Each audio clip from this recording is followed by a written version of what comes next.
पिता, पुत्र और पवित्र आत्मा के नाम पर आमीन। आप सबों को जय यीशु। आज से हम लोग कुछ नए क्लास शुरू कर रहे हैं जो आप लोगों की ओर से आया हुआ डिमांड है।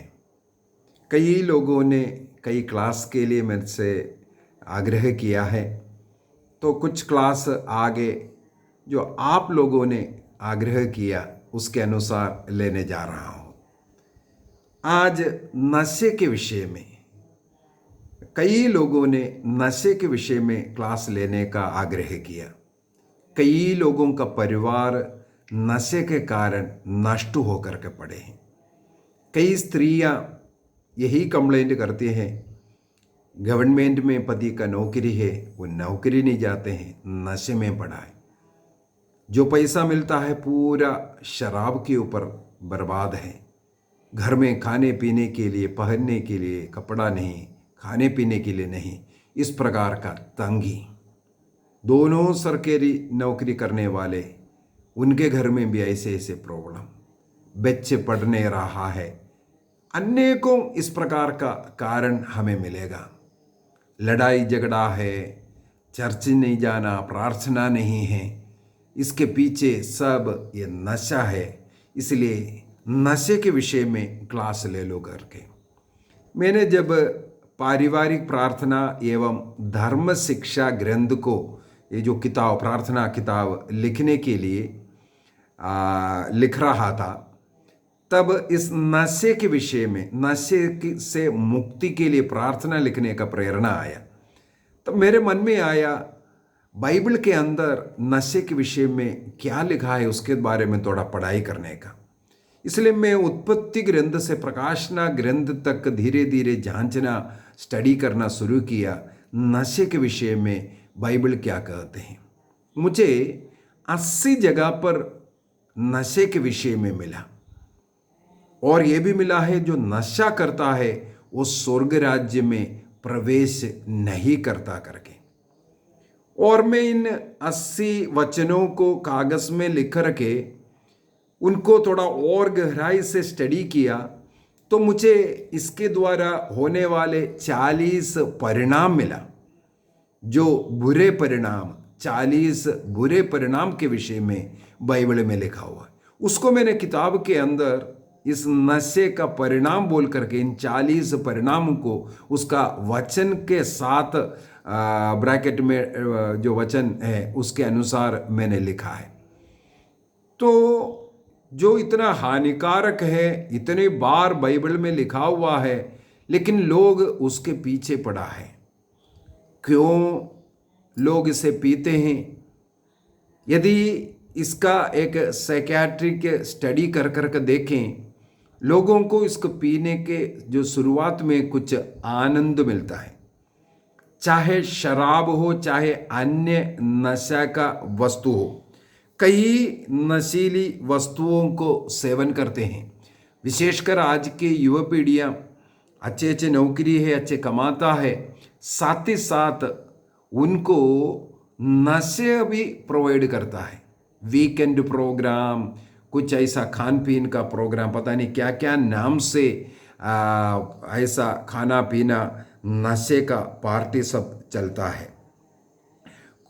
बीड़ी नहीं, सिगरेट पीने वाले लड़कियां, स्त्री, जो पढ़े लिखे, जो बच्चे जो ऑफिस में काम करते हैं, वो सिगरेट पीते हैं। मेरे बेटे लोग जहां नौकरी करते हैं, उन लोग कई बार ये बोला है, उनके साथ नौकरी करने वाले लड़कियां सिगरेट पीते हैं। तो लड़कों का क्या कहना है? अनेकों प्रकार का ड्रग्स चलते हैं। एक इस युवा पीढ़ी को बर्बाद करने वाले जो है एक हेरोइन है। इसको ये जो ड्रग्स का रानी कहा जाता है। बहुत आनंद लगता है, बोलता है इसको शुरू शुरू में लेते वक्त। एक भाई मुझे याद है, मेरे से काउंसलिंग करने के लिए आया था। वो नशा मुक्ति केंद्र से बाहर निकल करके आया। उस बेटे से मैंने जब बात किया, उसको उनके माता पिता ने पढ़ाई करने के लिए उनके यहाँ से थोड़ा दूर एक शहर में पढ़ाई करने के लिए भेजा। वहाँ पर वो हॉस्टल में रह करके पढ़ाई कर रहे थे। फर्स्ट ईयर में ही ऐसे दोस्त लोगों से मिला जो ऐसे ऐसे ड्रग्स लेने वाले। बोलते हैं बहुत मनोरंजन होते हैं, दोस्तों के साथ देने के लिए दोस्ती करते हुए हम लोगों ने थोड़ा आनंद खुशी के लिए उसको लेना शुरू किया। बस 10 दिन भी नहीं लिया, वो लेना उनके लिए अनिवार्य हो गया करके। इसके बाद ऐसा हो गया कुछ ही दिनों के अंदर वो लेने से ही उनका जीवन वो जीवित रह सकता है। मतलब उनका जीवन को पकड़कर रखने के लिए, जीवित रहने के लिए उनको इसको लेना ज़रूरी पड़ा। मैंने पूछा कितना इसके लिए खर्चा है। मैं हैरान हो गया। उस बेटे का कहना है महीने में कम से कम मुझे 50,000 रुपया इसके लिए खर्च होता था। कम से कम बोल रहे हैं, उससे ज़्यादा भी होता है। और मैंने पूछे कहाँ से? वो कुछ न कुछ बगाने से, माता पिता से लेता था। वो पर मंथ इतना लेना। मैंने पूछा ये संभव कैसे? बोलता है उसका जुगाड़ हम कर देता है। धीरे धीरे उसने खुलासा किया, चोरी करना, जो भी अन्य लोगों का लूटना, इस प्रकार का जो कार्य करते थे, क्योंकि उनको जीने के लिए ये लेना बहुत जरूरी है। इसलिए किसी भी हद तक वो जा सकता है, किसी को मार भी डाल सकता है, क्योंकि पैसा चाहिए और ये चाहिए उसको। और उनको जो प्रोवाइड करने वाला समय समय पर उनको देते रहेगा, और उसके द्वारा इन लोगों को जो है ये मिल रहे हैं और उसका लूट भी होते जा रहा है। शुरू में कहते हैं अगर पैसा नहीं है तो भी देते रहेगा। इनके जो टाइम टेबल उनका जो उसी के अंदर चलाने के लिए, लेके आने के लिए। इसके बाद इन बच्चों को इससे बगैर वो जी नहीं सकता। मरने का वो बोल रहा है, हम मरने जाता है, पागल हो जाता है। इसलिए कहीं ना कहीं से उसको कुछ मिलना चाहिए। अगर वो ड्रग्स नहीं मिला, कुछ ना कुछ ऐसा अंध वंद जो दवाई के दुकानों में जो मिलने वाला कई नशे वाला है, सब कुछ खा करके देखेगा, कहीं ना कहीं थोड़ा आराम मिले। परेशान हो जाता है करके लास्ट में माता पिता उनको पता चला और उन लोग आकर के सीधा डी एडिक्शन सेंटर में डाल दिया। वो लाखों रुपया उस बच्चे के पीछे खर्च किया। पढ़ाई तो गया, और इसके बाद एक सेंटर में उसको रखा हुआ था प्रार्थना का माहौल मिलने के लिए, थोड़ा उससे छुड़ाने के लिए। तब मेरा उसके साथ मुलाकात हुआ। क्या क्या ड्रग्स बच्चों का आज के युवा पीढ़ियों को बर्बाद कर रहा है। कोई गांजा पी रहा है, कोई गुटखा पान खाने वाला है, अन्य कई मादक पदार्थ हैं। एक कोकेन है, हीरोइन के समान एक कोकेन है। इसके बाद एक LSD है, MDM है।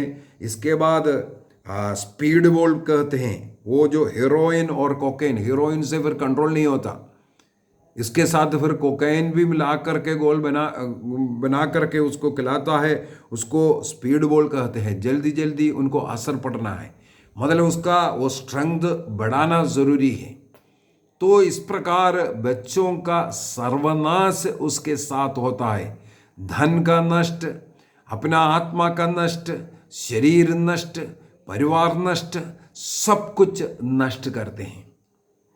जो शराब जो पीते हैं, कई लोग लोकल बना करके पी रहा है, कोई अंग्रेजी पी रहा है, कोई किसी भी प्रकार का शराब हो, ये सब कुछ मनुष्य के शरीर को हानि पहुंचाने वाला और ईश्वर के विरुद्ध बहुत बड़ा एक आत्मामारू पाप है। कई लोग इसको मानते नहीं, क्योंकि कई लोग बाइबल के कुछ बातों को बोल करके, मुझे खेद है बोलते हुए, कई पुरोहितों से भी मैंने ये सुना है थोड़ा सा पीना कोई पाप नहीं है, कुछ गलत नहीं है, थोड़ा सा संयम से पीना। क्योंकि बाइबल के अंदर कुछ ऐसा वचन लिखा हुआ मिलेगा, मैं पढ़ करके सुनाता हूँ। हाँ, यदि हम लोग प्रवक्ता ग्रंथ पढ़ते हैं, प्रवक्ता ग्रंथ Sirach, book of Sirach, chapter 31, वाक्य 32, वहां पर लिखा हुआ है, जो व्यक्ति संयम से पीता है उसके लिए अंगूरी जीवन जैसे हैं। जिसके पास अंगूरी नहीं, उसे जीवन से क्या लाभ?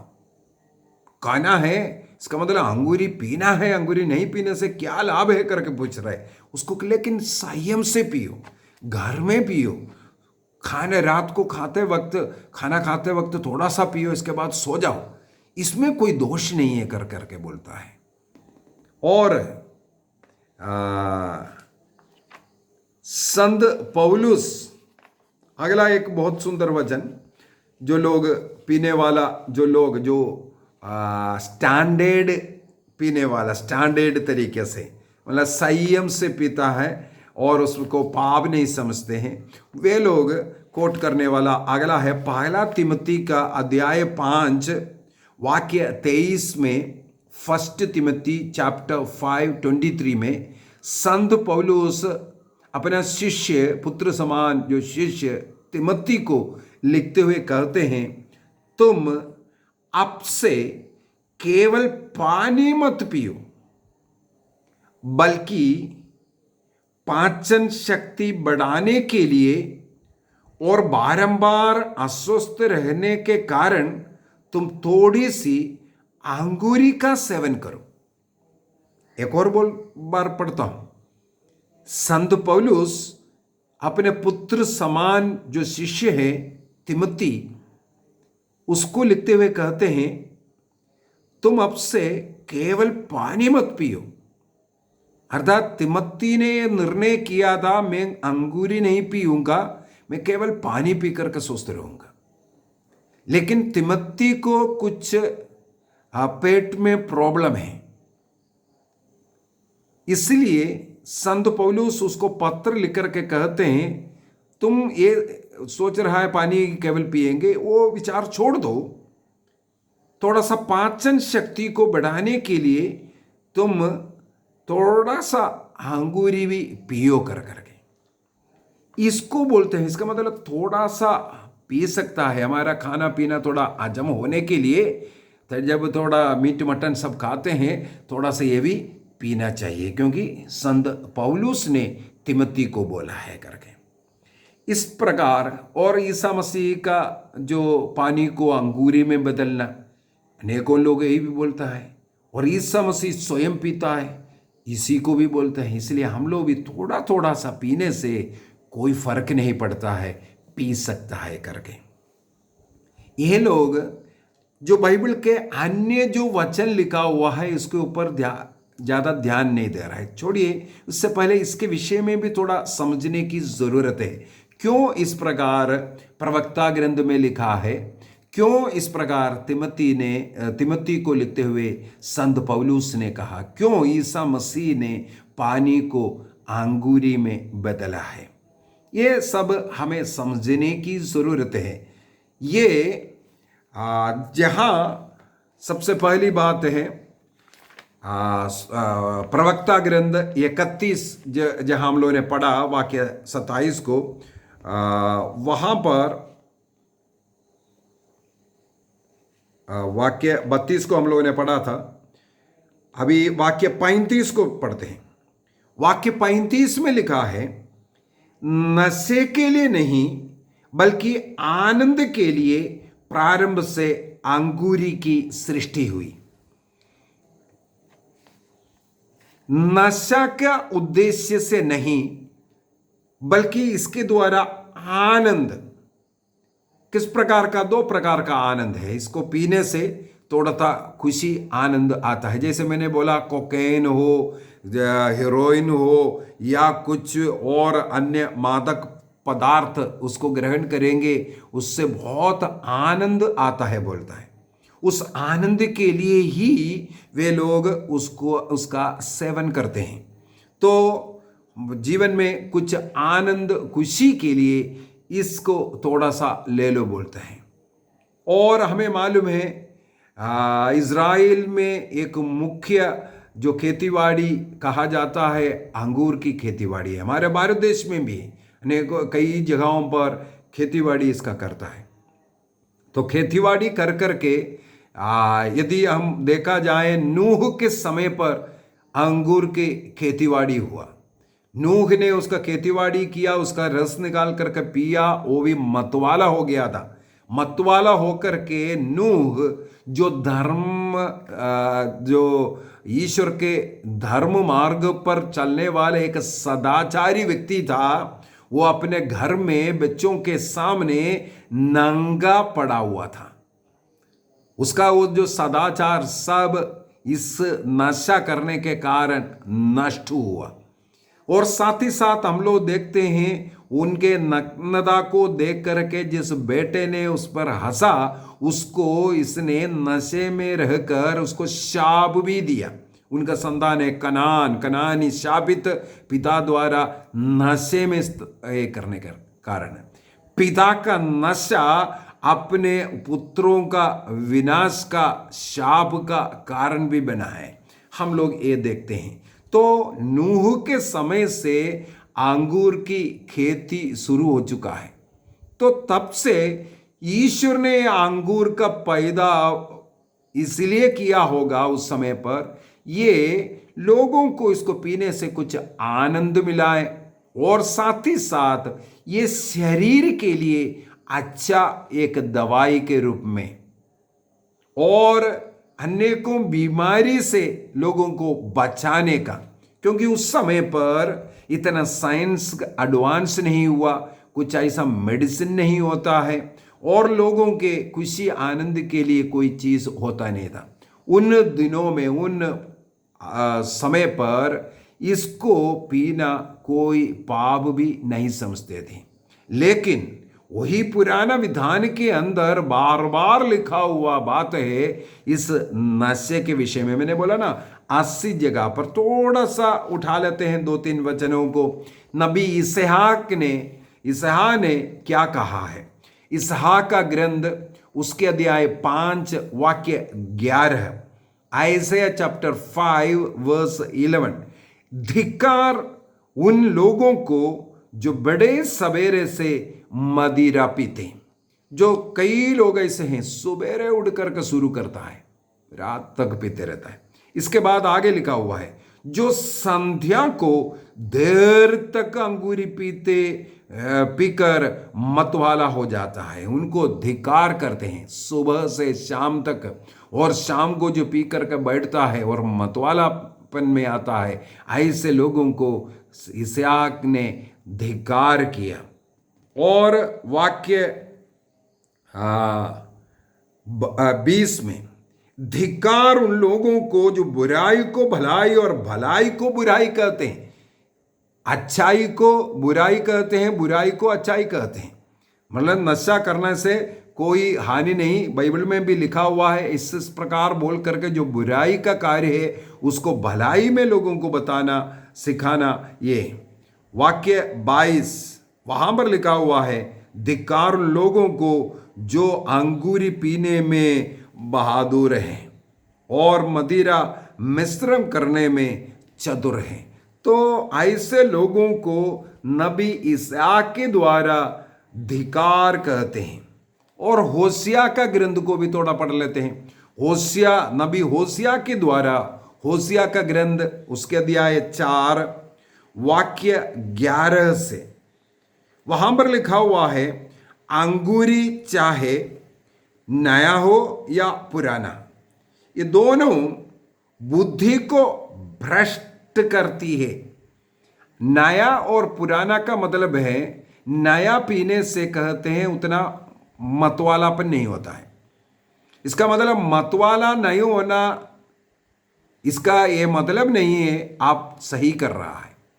यहां पर लिखा हुआ है, चाहे मतवाला हुआ या नहीं हुआ, आप चाहे नया अंगूरी पी रहे या पुराना अंगूरी पी रहे, मतवाला हो रहा है या नहीं हो रहा है, तब भी वो आपके बुद्धि को भ्रष्ट करता है। और मैंने जो 40 परिणामों को लिखा है वहां पर भी थोड़ा जाते हैं, है ना। ये नहीं बाइबलों का है, बाइबल से ही लिखा हुआ है क्या क्या परिणाम है। थोड़ा जल्दी जल्दी पढ़ूंगा क्योंकि 40 का वर्णन करने से ऐसा समय चले जाएगा। सूक्ति ग्रंथ अध्याय 23 में, और सूक्ति ग्रंथ अध्याय 30 में, 31 में, प्रवक्ता ग्रंथ 31 में, ऐसे जगहों पर बहुत नशे के विषय में लिखा हुआ है। उनमें से सबसे पहली बात है, बीमार हो जाते हैं, पागलपन होता है, उनका मृत्यु होता है, अपने को घायल करता है, लड़ाई झगड़ा उत्पन्न होता है, वो व्यक्ति हमेशा दुखित रहता है, वो व्यक्ति के मन में हमेशा शक का बीमारी आता है, उनका सद्बुद्धि नष्ट हो जाता है और वो लड़खड़ाता है। ये सब सूक्ति ग्रंथ उसके अध्याय 23 वाक्य 29 से आगे अगर हम लोग पढ़ेंगे वहाँ पर मिलता है। और भी आगे हैं, जो नशा करता है वो दरिद्र बन करके रहेगा, फटे हुए चितड़े गंदे कपड़े पहन करके घूमना पड़ेगा, उस व्यक्ति को बहुत अपमान सहना पड़ेगा। यदि हबक्कूक का ग्रंथ को भी यहाँ पर थोड़ा सा मैं उठाना चाहूँगा। हबक्कूक का ग्रंथ उसके अध्याय 2 वाक्य 15 एवं 16 को थोड़ा पढ़ना चाहूँगा। हबक्कूक के द्वारा ईश्वर कहते हैं, धिक्कार उसे जो अपने पड़ोसी को शराब पिलाता है, स्वयं भी पीते हैं और दूसरों को भी पार्टी, जन्मदिन, फलाना कुछ ना कुछ बोल करके बुला करके शादी, ये साल शादी का सालगिरह, ये सब बोल करके दूसरों को भी जो नशा करवाता है, बोलते हैं ऐसे लोगों को धिक्कार है। और इसमें विष भी मिलाता है। विष मिलाने का मतलब ज़्यादा उनको लगने के लिए ज़्यादा पिलाना, या इस प्रकार का जो ज़्यादा लगने वाला नशे को पिलाना। वाक्य 16 में, इस प्रकार मदपान करने से, शराब पीने से तुम्हारी कोई महिमा नहीं, तुम्हारा कोई इज्जत नहीं होने वाला। बल्कि क्या हो रहा है, वाक्य 16 को अपने मन में रखना है। जो नशा करने वाले लोग अपने निश्चिता को दिखाता है, अपने निश्चिता का कितना नीच व्यक्ति है, कितना तुच्छ व्यक्ति है, ये दिखाता है नशा करते हुए। हबक्कूक के द्वारा ईश्वर ने यही कहा है। यदि लूकस के सुसमाचार उसके अध्याय 1 वाक्य 15 में गब्रिएल स्वर्गदूत, स्वर्ग से ईश्वर की ओर से आने वाला स्वर्गदूत गब्रिएल ने सक्रिय पुरोहित से कहा, तुम्हें इस बुढ़ापे में एक संतान का जन्म होने वाला है, तुम्हारे पत्नी एलिजाबेथ गर्भवती होगी और पुत्र प्रसव करेगा, और वो अपने मम्मी के माँ के गर्भ में ही पवित्र आत्मा से भर जाएगा, और उसके जीवन काल में वो कभी नशा अंगूरी नहीं पिएगा, क्योंकि वो महान व्यक्ति रहेगा। इसका मतलब हो गया, जो व्यक्ति ईश्वर के नजर में महान व्यक्ति है वो नशा नहीं करता है। हम लोग बाइबल के अंदर इस प्रकार अनेकों लोगों का जीवन देख सकता है जो नशा कर करके बर्बाद हो गया। सोदोम गोमोरा में आग बरसा करके उसको खत्म करने के पीछे का कारण है वहाँ का इस प्रकार का पाप। मैं कई बार क्लासों में www बोल करके देता हूँ, क्योंकि आज के पीढ़ी www को बहुत समझते हैं, इसलिए मैं www को 3 W वो अपने जीवन से दूर करने के विषय में सिखाता हूँ। क्या है www? सबसे पहले वेल्थ, दूसरा वाइन, तीसरा वुमन। जो धन के लालच में भटकता है, वो धन जैसे आने शुरू हो जाएगा, वो धीरे धीरे पार्टी, दोस्ती, ये सब कर करके उसके अंदर नशा शुरू कर देगा। जिसके पास पैसा है और नशा है, वो व्यभिचार, वासना के पाप में जाकर के गिरता है। इस प्रकार उनका जीवन बर्बाद होता है।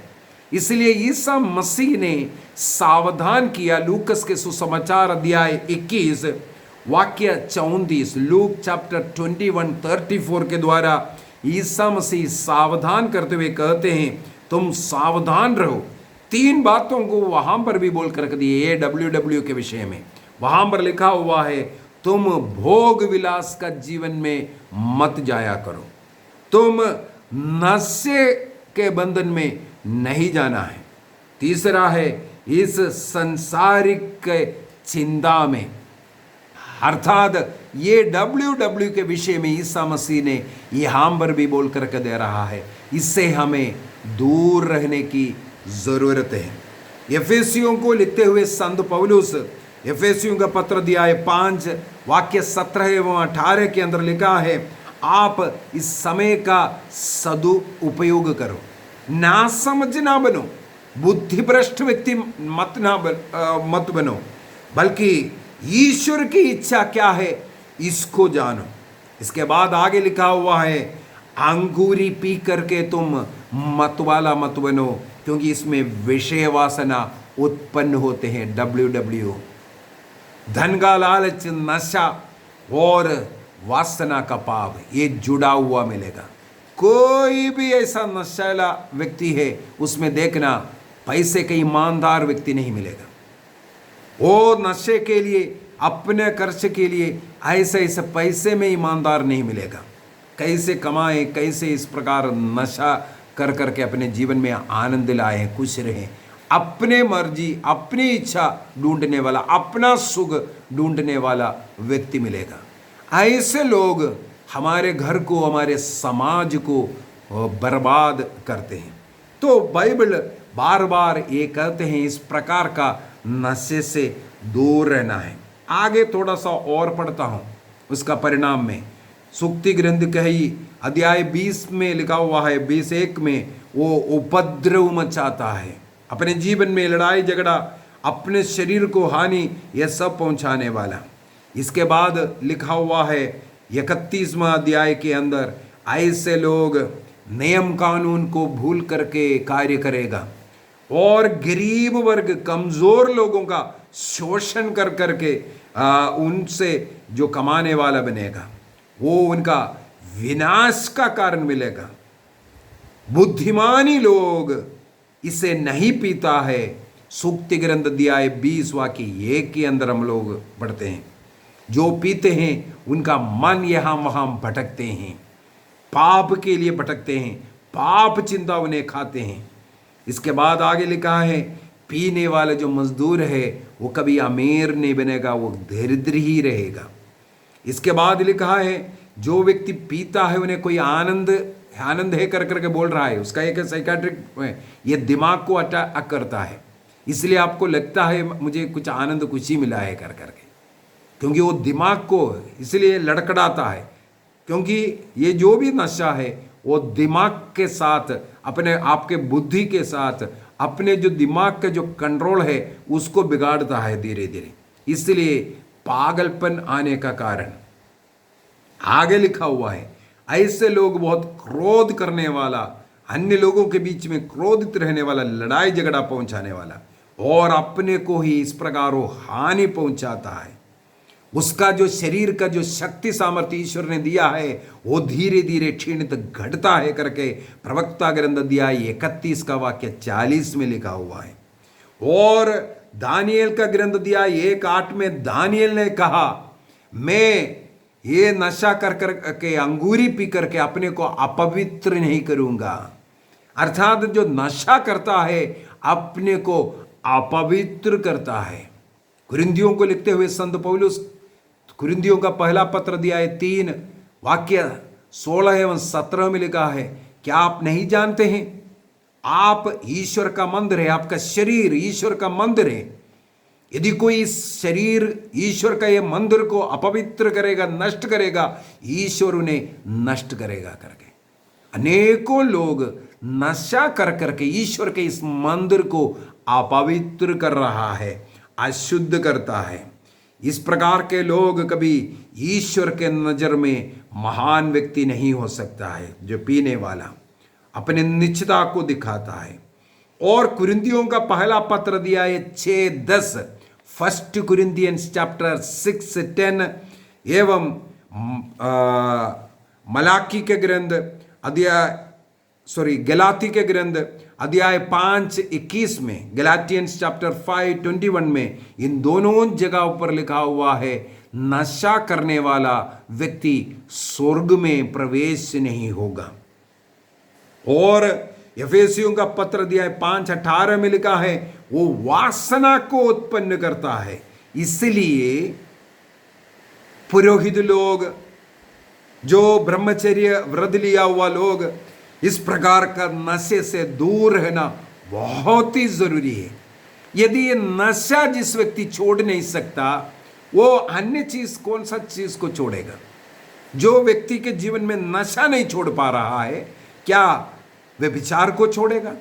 धन के लालच को छोड़ेगा? वो किसी में ईमानदार रह सकता है? नहीं। यदि एक पुरोहित ब्रह्मचर्य का या अन्य जो ओबीडियंस का जो व्रत लिया हुआ है, उनको तो नशे से दूर रहना है। मुझे बहुत दुख के साथ एक बात बोल करके देना, मैं याद करना मैं चाहूँगा।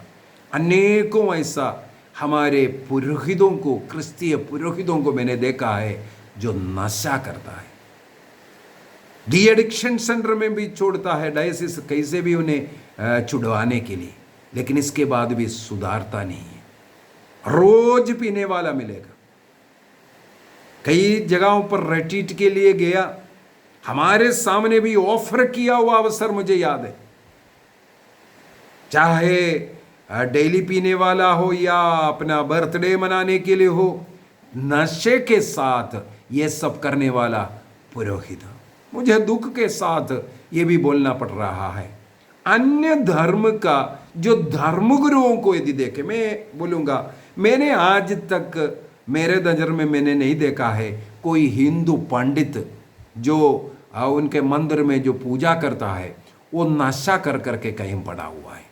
लेकिन मैंने मेरे पुरोहितों को देखा नशा कर करके बेहोश पड़ा हुआ। मैंने अनेकों जो सिख भाई है, बहुत नशीले लोगों को देखा, लेकिन कभी भी एक सिख जो ग्रंथी जो कहते हैं, जो उनका जो मंदिर में जो पूजा पाठ करते हैं, गुरुद्वारे में जो पूजा पाठ करते हैं, वो नशा करता हुआ मैंने नहीं देखा। हो सकता है होगा, लेकिन मुझे देखने के लिए कभी नहीं मिला। जैन धर्म, अन्य धर्म का क्या कहना है, लोग तो कभी ऐसा करेंगे नहीं। मुसलमान लोग, मेरे विचार में ऐसे लोग जो प्रभु के संग पूजा पाठ करने वाले जो लोग हैं, ये नहीं करेगा। करता है हमारा ईसाई धर्म। बहुत दुख की बात है। यदि एक पिता, घर का पिता पीने वाला है, नशेला है, उस घर बर्बाद है, उनका बच्चा बर्बाद है, क्योंकि वो पिता होश में नहीं रहता है। मैं मेरे जीवन का कुछ उदाहरण और बोल करके आगे बढ़ना चाहूँगा। मेरे बचपन की एक घटना है। कितना उम्र है मुझे याद नहीं, लेकिन मुझे इतना याद है, मैं मेरे पिता के हाथ पकड़ करके हमारे एक रिश्तेदार के घर गया था। हमारे घर के थोड़ा पास में है। उनके घर में कोई फंक्शन था, क्या फंक्शन था मुझे याद नहीं अभी। उस फंक्शन के लिए मेरे पापा का, पिताजी का हाथ पकड़ करके मैं उनके घर में गया। वहाँ घर में पहुँच करके बैठक रूम में यूँ ही जब हम लोग बैठे, उस घर का जो मुखिया है आया, मेरे पापा को इशारा दे करके अंदर का कमरे में लेकर के गया। मैं अकेला फिर बैठने लगे। मैं सोचने मेरे पापा को क्यों लेकर के गया, मुझे नहीं बुलाया। इस प्रकार जब मैं देख करके उस कमरे की ओर देख करके बैठा था, मेरा पापा उस कमरे से नहीं नहीं बोल करके बाहर निकल करके आता हुआ और धीरे से आकर के मेरे पास यही बोल करके, और वो अंकल जो मेरा एक चाचा लगता है, और वो पीछे पीछे आकर के उनको नहीं नहीं नहीं आओ आओ बोल करके बुला रहे। पापा आकर के मेरे पास बैठ गया, नहीं नहीं नहीं नहीं नहीं मैं नहीं पीता ये बोल करके। इसका मतलब हो गया उसके अंदर जो कमरा है वहाँ पर पीने वाले लोग बैठे हैं, बैठ करके दारू पी रहा है। पापा को भी उधर ही बुलाया था, लेकिन मेरे पिताजी ने उसको मना किया, और वो आकर के पिताजी का हाथ पकड़ करके खींच रहे, आओ आओ थोड़ा सा ले लो, थोड़ा सा ले लो बोल करके। और पापा जी यूँ ही मना करते जा रहा है, वो उनके मुंह से आया, हाँ मुझे मालूम है आप पीता है, मुझे मालूम है आप पीता है। तब मेरे पिताजी ने एक जवाब दिया। मैं बिल्कुल छोटा, हो सकता है 5 साल का हो या 6 साल का हो, मुझे याद नहीं है, लेकिन उनका पिताजी का वो उत्तर आज भी मुझे याद है। पिताजी ने उनको उत्तर दिया, हाँ मैं पीता था। लेकिन अभी मेरे छोटे बच्चे बड़े होकर के आ रहे, मैंने पीना छोड़ दिया इन बच्चों के लिए। मेरे मन में आज भी वो घटना याद है। और मैंने हमारे मम्मी से भी सुना है, युवावस्था में मेरे पापा पीता था और घर में भी बना करके पिया है, ऐसा ऐसा कर करके कहानियाँ, लेकिन हमने कभी देखा नहीं। मेरे पिताजी ना पीने के कारण मैं फौज में गया था, जहाँ शराब उस समय पर फ्री में पिलाता है, फ्री में, वो भी अंग्रेजी शराब फौज में फ्री में पिलाता है और हम लोग कैंटीन से खरीद सकता है। आज भी रिटायर होकर के अभी 23-25 साल हो गया मेरा, मैं आर्मी छोड़ करके VRS ले करके निकला है। आज भी मेरे पास एक कार्ड है, हर महीना शराब खरीद सकता है कैंटीन से। लोग केवल खरीद करके बाहर बेच करके हर महीना 1000-2000 रुपया उसके पीछे कमाता है। मैंने आज तक उस कार्ड का इस्तेमाल नहीं किया। इसके पीछे का क्या कारण है? मैंने मेरे बचपन में मेरे पिताजी का कुछ बात सुना, वो बड़े हो करके वो भी मेरा आज तक मेरे मन में पड़ा है। ये शराब बच्चा देखेगा, बच्चा बर्बाद हो जाएगा, मेरा जिंदगी बर्बाद करेगा, इसलिए मैंने पीना छोड़ दिया। हमारे प्रभु की दया से हम लोग 4 भाई 2 बहन, हमारे परिवार में आज कोई पीने वाला नहीं है।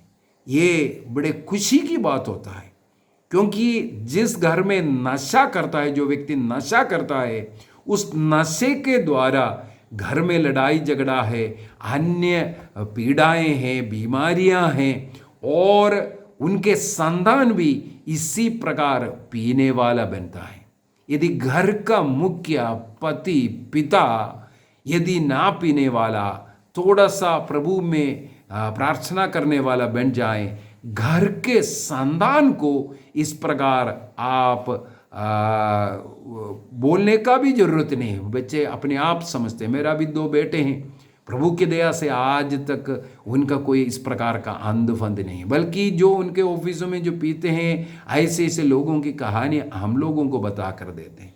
तो इस प्रकार के पाप से दूर रखने का, अपने आने वाले पीढ़ी को बचाने का एक सबसे अच्छा उत्तम तरीका है, माता पिता इस नशे से दूर रहे, प्रभु से जुड़ जाएं।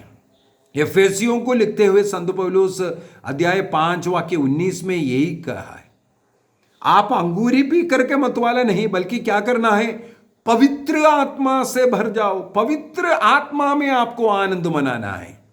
जो शराब में आपको जो आनंद खुशी मिलता है वो क्षण भर के लिए, इसके बाद आपको सिर दर्द है, बदन दर्द है, आप पागलपन हो जाएगा, लड़ाई झगड़ा लेके आएगा। यदि आप ईश्वर के साथ जुड़ करके पवित्र आत्मा से भर जाएगा, उस शराब से अधिक आपको आनंद मिलेगा। जिन व्यक्तियों को पवित्र आत्मा और प्रार्थना ईश्वर से जुड़ा है, उनका जीवन में इस नशे की कोई जरूरत नहीं है। जो लोग ईश्वर से दूर है, उनको इसके जरूरत है। और पवित्र बाइबल के अंदर पुरोहितों के लिए साफ साफ लिखा हुआ भी है, आप नशा कर करके प्रभु के वेदी पर नहीं आना चाहिए। अन्य लोगों के लिए इतना नहीं, लेकिन पुरोहितों के लिए है। लेकिन नशा कर करके एक पुरोहित लोगों के सामने खड़े होता है, एक घर नहीं, उस पल्ली के जितना परिवार है उनके लिए एक गलत नमूना दे रहा है। एक पूरे पारिश को आप बर्बाद कर रहा है। एक पिता घर में पिएगा, केवल घर के जो 3-4 बच्चे हैं उनका बर्बादी हो रहा है। लेकिन एक प्रीस्ट जब पीता है, वो पूरे उस समाज को बर्बाद कर रहा है। अनेकों ऐसा घटना मुझे मालूम है, बहुत दुख की घटना है। घरों में जाकर के मिस्सा अर्पित करता है, उस घर में जिस टेबल पर पुरोहित मिस्सा बलिदान अर्पित किया, उसी टेबल पर शराब रख करके पीने वाला व्यक्तियों को भी मैंने देखा है। बड़े दुख की बात है, उस समाज को बर्बाद करते हैं। ये हमारे बीच से हटाना बहुत जरूरी है। यदि हमारे क्रिस्तीय परिवारों को बचाना है, सबसे पहले धर्म प्रांत में एक निर्णय करे, बिशप से निर्णय करे, बिशप नहीं पिएंगे, प्रीस्ट नहीं पिएंगे। मैं बोलूंगा इसके द्वारा अनेकों परिवार बच जाएगा। यदि एक पुरोहित पीना छोड़ देगा, अनेकों परिवार बच जाएगा, अनेकों जो लोगों के लिए वो उदाहरण बनाएगा। आप बताइए, आप अपना गवाही दीजिए, मैं ऐसा पीने वाला था, उसमें क्या आपको मिला, छोड़ने के बाद आपको क्या फायदा हो रहा है, आपको क्या मिला है, इसका उदाहरण भी देना है। नशा परिवारों को, घरों को बर्बाद करता है, बुद्धि को भ्रष्ट करता है, ईश्वर को वह नष्ट कर रहा है और आने वाले पीढ़ियों के लिए वो एक शाप का कारण बन रहा है। उत्पत्ति ग्रंथ 9:25 के अंदर एवं सोदोम गोमोरा का उदाहरण हम ले सकते हैं। पूरा सोदोम गोमोरा नष्ट होने का कारण है, इसके पीछे वहां का धन, वहां का नशा, वहां का वासना, WW के कारण। और जोएल का ग्रंथ उसके अध्याय 4 वाक्य 3, आज के समय में भी यही चल रहा है। जोएल के द्वारा ईश्वर ने इसका भविष्यवाणी किया, शराब के लिए अपने बेटियों को बेचेगा। कितना केस आजकल पेपर में, न्यूज में सब आते हैं। अपने बेटी समान जो लड़कियों को नशे के धुंध में बर्बाद किया हुआ केसेस मुझे मालूम है। ज्यादा बोलना भी अच्छी बात नहीं है, इसलिए ईश्वर मनुष्य को चेतावनी देता है इस नशे से दूर रहने के लिए। बाइबल के अंदर इस प्रकार अनेकों जगहों पर लिख करके हमें यह बता करके दे रहा है, हमें नशे को दूर करना है। जैसे दानिएल ने निर्णय किया युवावस्था में, मैं नशा करके अपने को अपवित्र नहीं करूंगा। इसलिए दानिएल ईश्वर के नजर में एक महान व्यक्ति बनाया और ईश्वर ने महान महान कार्य दानिएल के द्वारा करवाया। यदि हम एक निर्णय करेंगे, ये हमारे जीवन को बचाएगा। केवल मेरे पिताजी का नहीं, मैं एक और उदाहरण बोल करके देता हूं। जैसे मैं फौज में जब भर्ती किया, हमारे एक इंस्ट्रक्टर सुबह से लेकर के नशा कर करके घूमने वाला, हमेशा सिगरेट पीने वाला। उस समय पर 80 के समय की बात है, 80 के समय है। उस समय पर कोई फौजी जो सिपाही है स्कूटर में नहीं चलता था, लेकिन ये व्यक्ति स्कूटर में चलने वाला इकलौता एक इंस्ट्रक्टर, एक सिपाही को मैंने देखा उस समय पर स्कूटर वाला, बाकी सब साइकिल चलाने वाला। केवल ऑफिसर, आर्मी ऑफिसर के पास उस समय पर स्कूटर रहता था, लेकिन इस सिपाही जो हमारे इंस्ट्रक्टर था, हमें सिखाने वाला, उनके पास स्कूटर भी था, नशे में भी रहता है और हमेशा सिगरेट पीने वाला व्यक्ति। वो एक बार दिसंबर माह की बात है, उन्होंने हमारा क्लास लेते हुए हम लोगों के सामने एक बार हाथ जोड़ करके, हम रिक्रूट्स जो बच्चे हैं वो हम लोगों से कहा, आप लोगों से मैं एक आग्रह करूंगा, अभी नया साल आ रहा है, जनवरी आ रहा है, हर व्यक्ति एक रेजोल्यूशन लेता है, एक निर्णय करता है, एक नया निर्णय करता है, कुछ बुराइयों को त्यागने का या एक जीवन अच्छा जीने का कुछ निर्णय करता है, रेजोल्यूशन लेना। मैं आप लोगों से अनुरोध करूंगा, मैं मेरे जिंदगी को बर्बाद किया हुआ व्यक्ति हूं, जो तनख्वाह मिल रहा है मैं इस प्रकार बर्बाद है, घर में कोई शांति नहीं है, वैवाहिक जीवन में कोई सुख नहीं है, इसलिए मैं पी करके ये सब बर्बाद है। आप लोग एक निर्णय करो। जब ये सिपाही जो रिक्रूट है अवस्था से जब सिपाही बन जाता है, आप लोगों को शराब मिलना शुरू होगा। एक निर्णय कर लो आप लोग, इस जनवरी 1 से हम अपने जिंदगी में फौज से जो मिलने वाला फ्री रम जो है नहीं पीने का, बीड़ी सिगरेट नहीं पीने का, तंबाकू नहीं खाने का। जब ऐसा पियकड़ व्यक्ति जब बोल रहा था, हम लोग एक दूसरे को देख करके हंस रहा था। लेकिन 24 दिसंबर को मुझे याद है, मैं उस समय पर गोवा में ट्रेनिंग दे रहा था, बम्बोलियम कैंप में, आर्मी कैंप में। वहाँ पर एक गिरजाघर है हमारे मिलिट्री एरिया के अंदर, उसके सामने एक गार्डन है। 24 तारीख का जो रात्रि प्रार्थना के लिए मैं वहाँ पर पहुँचा था, शुरू नहीं हुआ था, उससे पहले वो गार्डन में बैठा उस वेदी की ओर जहाँ प्रभु का वो गौशाला ये सब तैयार कर कर रखा हुआ है, उसकी ओर देख करके मैं बैठा हुआ था। मेरे मन में उस उस्ताद का, उस व्यक्ति का बात याद आया। मेरा मन में एकदम ठक से विचार आया, 1 तारीख तक मैं क्यों इंतजार करूं? आज 24 दिसंबर है, ईश्वर के सामने एक निर्णय करता हूं, ना नशा करने का, ना शराब पीने का, ना गुटखा पान, ना तंबाकू, ना सिगरेट, ना बीड़ी, ऐसा सब चीज़ों से दूर रहने का। 1980 दिसंबर 24 तारीख को मैंने प्रभु के सामने ये निर्णय किया। वो निर्णय में आज तक कायम है। फ्री में मिल रहा था, मैं मिल रहा था। अनेकों दोस्त ऐसे हैं जो पीने वाला, दिन रात पीने वाला, लेकिन मैं उन लोगों के दोस्ती तो है, लेकिन इसमें नहीं, अंधफंध में नहीं, पाप में नहीं, वासना में नहीं, व्यभिचार में नहीं। एक निर्णय जिस प्रकार दानियल ने किया, मैंने मेरे उस उम्र में, 20 साल की उम्र में एक निर्णय किया, आज भी उसमें कायम है। हमें एक निर्णय करना है। इस नशे से हमें कुछ लाभ नहीं, बल्कि हमें केवल हानि है। हानि सबसे पहले हमारे शरीर, हमारी आत्मा, हमें स्वर्ग राज्य नष्ट होता है, हमारा परिवार नष्ट होगा, हमारे बीच का संबंध नष्ट होगा, हम जानवर जैसे जीवन जिएगा, दूसरों का हंसी का पात्र। इसलिए हबक्कुक अध्याय 2 वाक्य 16 में लिखा है, इसमें तुम्हारा नीचता दिखाता है, तुम कितना नीच व्यक्ति है। इस प्रकार का तुम धूम्रपान करते हो, गुटखा पान खाते हो, और नशा पीते हो, शराब पीते हो, या अन्य एडिक्शन में हो, तुम्हारा नीचता, तुम कितना नीच व्यक्ति है, इसको दिखाता है। हमें एक निर्णय करना है। आइए हम अपनी आंखों को बंद करें, प्रभु के सामने एक निर्णय करें। और इस समय पर ऐसे हजारों परिवारों को मैं समर्पित करता हूं, जहां नशा के कारण टूटा हुआ है, जहां पति पत्नी दोनों नशा करता है, ऐसे अनेकों कर रहे। प्रभु ने कृपा दे, आशीष दे। किसी भी प्रकार का नशा,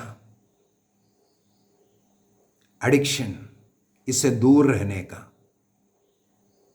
केवल शराब नहीं, किसी को चाय एडिक्शन हो सकता है, कॉफी एडिक्शन हो सकता है, किसी को लैंगिकता एडिक्शन हो सकता है, किसी भी प्रकार का, किसी को टीवी, किसी को सीरियल, किसी को फिल्म, किसी भी प्रकार का एडिक्शन, उससे बगैर हम रह नहीं सकता।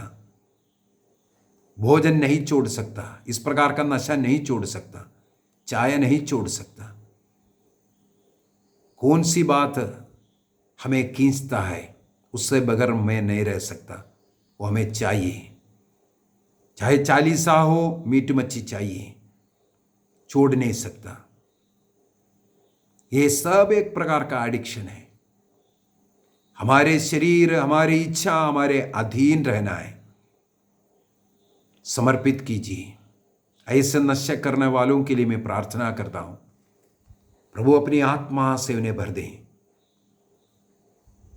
प्रभु यीशु मसीह ने कलवारी पहाड़ पर जो रक्त बहाया, उस पावन लहू को ऐसे नशे करने वालों के सिर से लेकर के पांव तक विलेपन करता हूं।